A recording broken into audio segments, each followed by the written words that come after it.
welcome to get a deep sleep. Take a moment now to settle into a comfortable position. Allow your body to relax, letting the day gently fall away. You don't need to do anything. You don't need to focus or try. Simply allow your eyes to close when they feel ready, and let this story carry you calmly into the night. The house on the quiet street is resting for the night, its windows dim and still, its rooms softened by shadow and calm. Upstairs, the nursery feels especially gentle, as if it has learned how to breathe slowly along with the children who sleep there. The curtains hang quietly, barely moving, and the moonlight slips through them in pale ribbons that rest on the floor and the walls without glare. Wendy lies in her bed with her hands folded loosely over the blanket. The fabric is smooth and warm, and when she breathes in, it rises slightly, then settles again as she breathes out. Her thoughts move slowly now, like clouds drifting across a wide sky. Nearby, John and Michael sleep just as peacefully, their breathing soft, and even their bodies relaxed into familiar positions they have found many nights before. The room holds the quiet sounds of night, the distant hush of the city far away, the soft tick of time passing somewhere unseen, the gentle whisper of fabric when one of the children shifts just a little, then becomes still again. Everything feels safe, familiar, and unhurried. A small light appears near the window, no brighter than a candle flame, moving with a gentle, floating motion. It drifts slowly through the air, tracing quiet curves, leaving the room unchanged in its calm. The light settles briefly near Wendy's bed, then glides away again, as if it is simply exploring the space. Peter arrives as softly as a breath, stepping lightly onto the floor without making a sound. He feels as if he has always belonged to the quiet of this room, as if night itself has made space for him. He stands for a moment, looking around with an easy calm, his posture relaxed, his movements unhurried. There is no rush in him tonight, no excitement, only the gentle presence of someone who knows how to move quietly through sleeping places.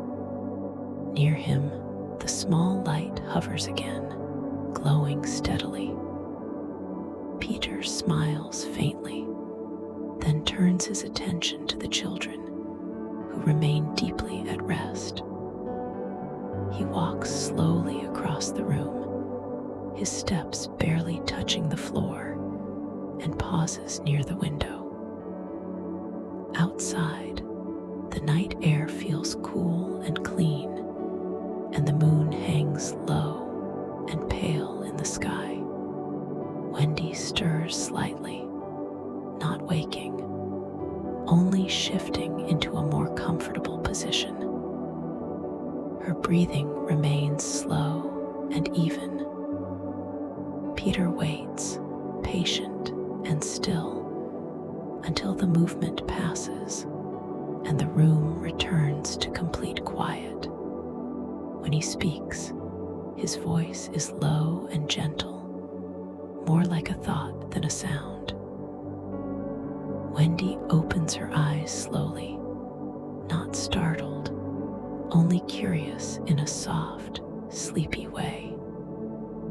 She sits up just a little,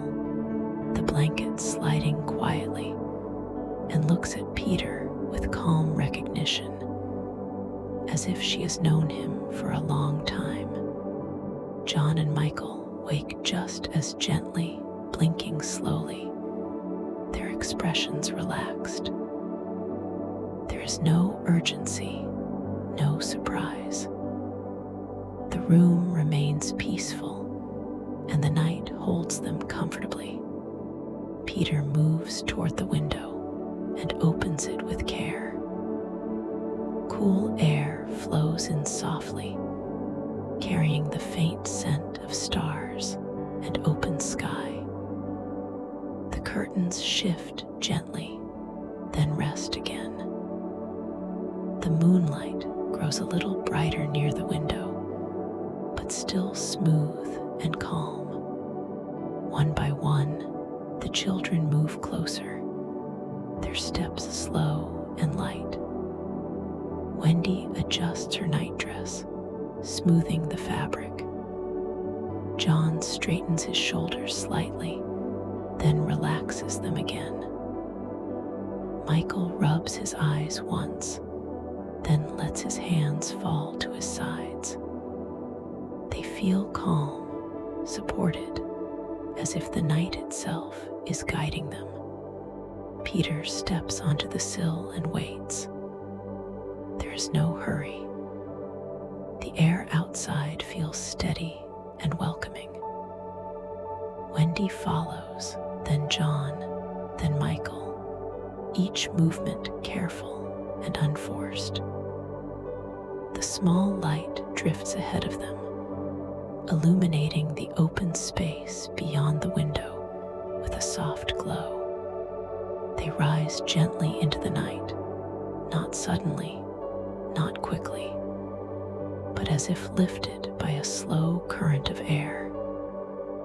The city below rests quietly, its lights distant and muted. Rooftops pass beneath them in silence. The wind touches their faces lightly, cool and soothing. As they move higher, the sounds of the world soften even more. The city fades into a distant hush. The sky opens wide around them, deep and calm, with stars scattered gently across it. Their movement remains smooth and steady, like floating on a calm sea. Wendy notices how easy it feels to breathe here, how each breath arrives slowly and leaves without effort. John's arms rest comfortably at his sides, his posture relaxed. Michael looks around with quiet interest, his gaze soft, his body at ease. Peter moves alongside them, guiding without guiding, simply present. Ahead, the sky seems to deepen into something even quieter, a place where the air feels warmer and softer. The stars thin slightly, and the darkness becomes a gentle blue. The small light moves onward, steady and patient. They drift for a long while, though time feels unimportant here. There is no sense of distance to measure, no need to arrive quickly.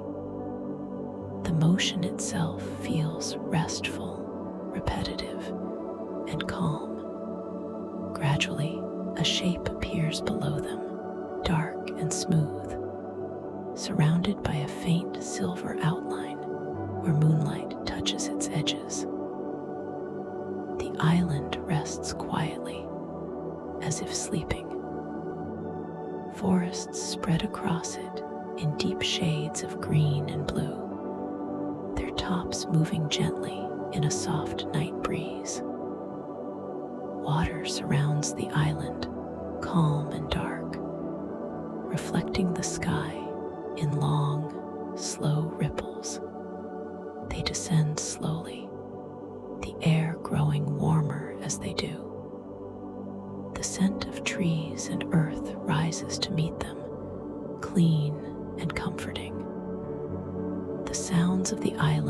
reach them faintly at first, then more clearly.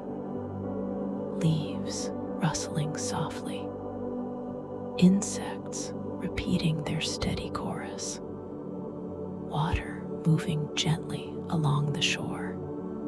They land lightly near the edge of the forest, their feet touching soft ground without a sound. The earth feels warm beneath them, holding the day's warmth. The air feels calm and still. The small light settles nearby, its glow blending with the moonlight that filters through the trees. Peter leads them along a narrow path that winds between trunks and low branches. The path is familiar, worn smooth by many quiet footsteps. The forest holds them gently, its sounds repeating in calm patterns. Wendy walks with slow, steady steps, her hands relaxed. John follows easily. Michael keeps close, his movements soft and unhurried. They reach a small clearing where the trees open just enough to let moonlight rest on the ground. A simple shelter stands there, built low and smooth, its surfaces warm and inviting. Nearby, a small fire glows quietly, its embers warm but not bright, casting a steady, comforting light. Peter settles near the fire, sitting with ease. Wendy sits as well, smoothing the ground beneath her. John and Michael find comfortable places nearby. The fire crackles softly, repeating the same gentle sound again and again. The forest continues its quiet chorus around them. They rest there, breathing slowly, feeling the warmth of the fire and the coolness of the night air in balance. No one speaks.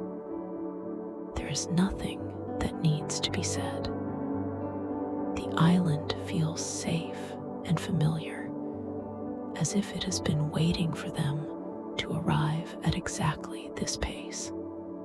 The night continues, calm and steady, holding them in its quiet rhythm as the fire glows softly and the forest breathes around them, and everything settles further into stillness. The fire remains low and steady, more embers than flame, giving off a quiet warmth that spreads gently through the clearing without ever brightening too much. The sound it makes is soft and repetitive, a calm crackle that rises and settles in the same familiar way. Around it, the forest holds its own steady rhythm, leaves shifting lightly when the breeze passes, insects repeating their small chorus from the grass and low branches, and somewhere farther away, water moving along the shore with a slow, patient hush. Wendy sits with her hands resting loosely in her lap, feeling the warmth on her palms and the coolness of the night air on her cheeks. Her night dress brushes softly against the ground when she shifts, and the fabric makes a quiet sound before becoming still again. John sits nearby with his shoulders relaxed, his gaze soft, not fixed on anything in particular. Michael has curled a little closer to the fire, his breathing already slower, his eyelids heavy in the gentle light. Peter is calm beside them, as if he has always known how to be quiet when the night is quiet. He adds a small stick to the embers with an easy movement, and the fire answers with a faint, familiar crackle. The stick settles in place. The glow grows a touch warmer, then returns to its steady softness. Above, moonlight filters through the branches in pale patterns that rest on the ground and shift only slightly when the leaves move. The shadows are smooth and gentle, never sharp. The clearing feels like a small pocket of warmth inside the larger forest, held safely between trunks and soft undergrowth. The small light that followed them, the one that glows like a tiny floating candle, drifts slowly around the edge of the clearing. It pauses near a fern, lighting its leaves with a delicate shimmer, then glides onward again. Its movement is unhurried, like something carried by a slow current of air. It does not brighten the night. It simply adds a small warmth to the darkness. Wendy listens to the repeating sounds and feels her thoughts growing quieter with each moment. The soft crackle of embers, the rustle of leaves, the distant hush of water, the steady breathing of the boys beside her. Each sound is familiar in its pattern, and the patterns begin to blend together into one calm, continuous background. John shifts slightly, adjusting the way he sits. The movement is slow and careful, and when he settles again, he becomes still.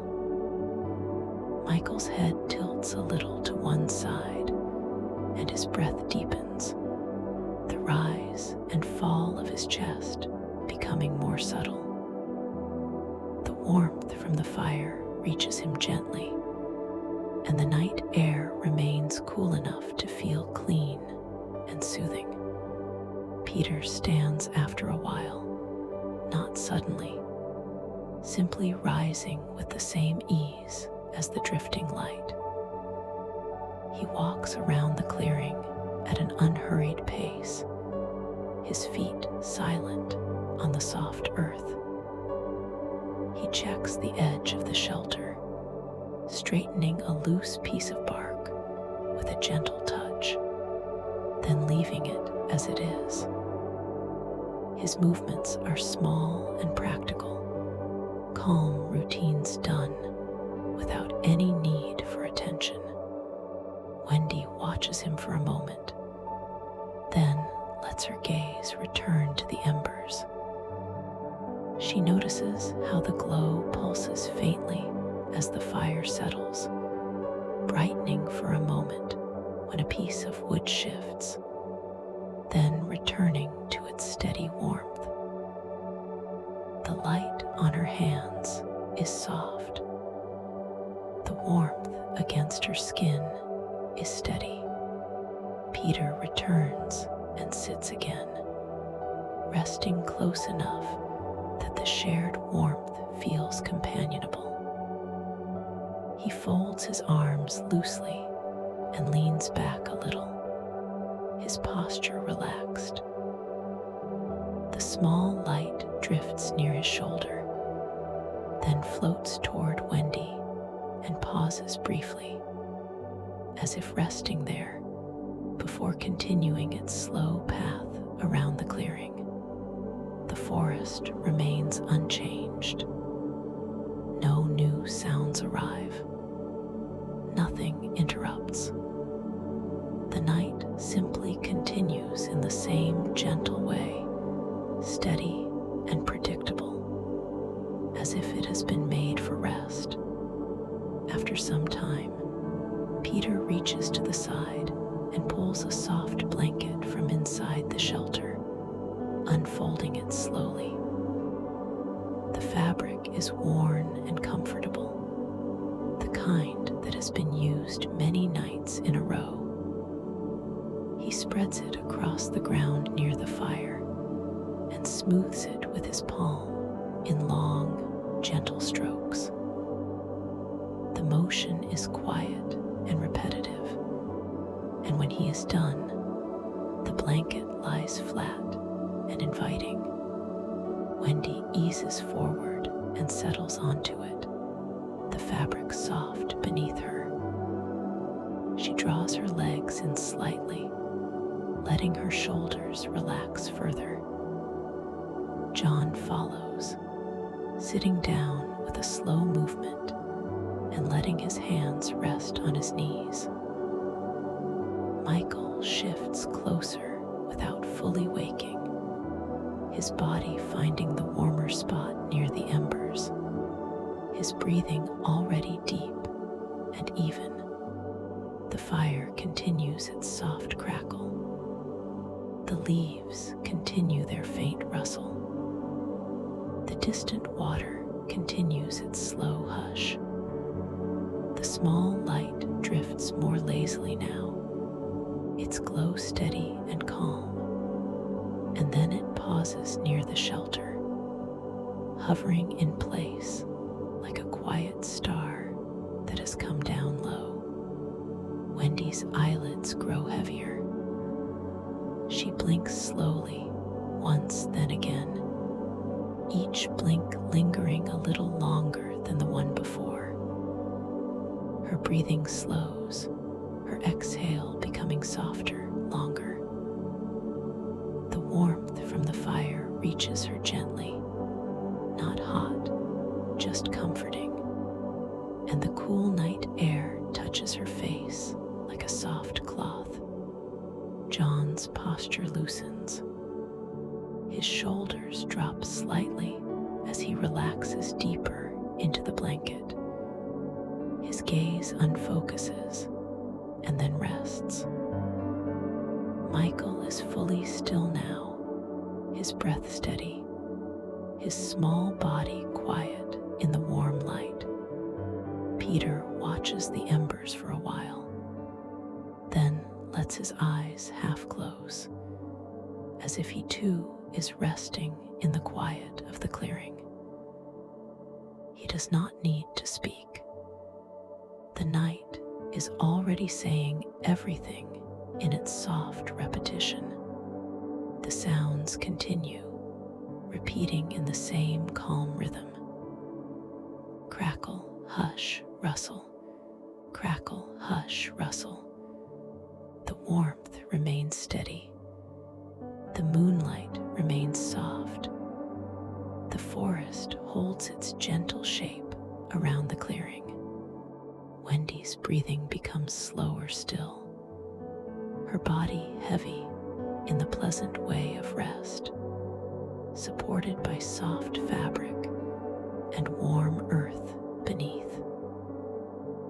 The small light remains hovering quietly near the shelter, its glow unchanged, as if it has decided to rest there too, and the island remains calm under the pale moon, the forest continuing its slow, familiar chorus, the embers continuing their gentle warmth, while the children remain settled together in the quiet clearing, carried by the steady night, as everything continues softly, unhurriedly, and the scene drifts onward in the same peaceful rhythm, with no need for an ending, only the slow continuation of warmth, darkness, and gentle light, and the quiet, repeating sounds of the forest all around them as the night goes on, and the fire glows low and steady, and the breathing stays calm, and the forest holds its silence just beyond the circle of light, and everything remains still enough to simply keep going softly into the night.